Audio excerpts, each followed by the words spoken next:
डब्याला सोडायचं नाही आज तुला, डब्याला नाही सोडायचं.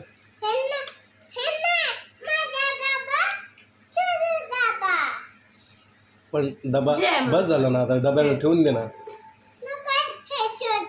आपण डबा ठेवून दे ना आता, बस झाला ना.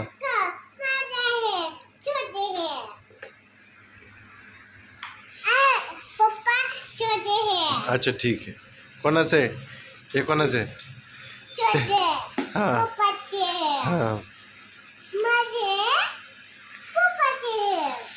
हे माझे हे. आता त्याला घेऊनच झोपणार तू, त्याला घेऊनच झोपणार. काय त्या डब्यात असं?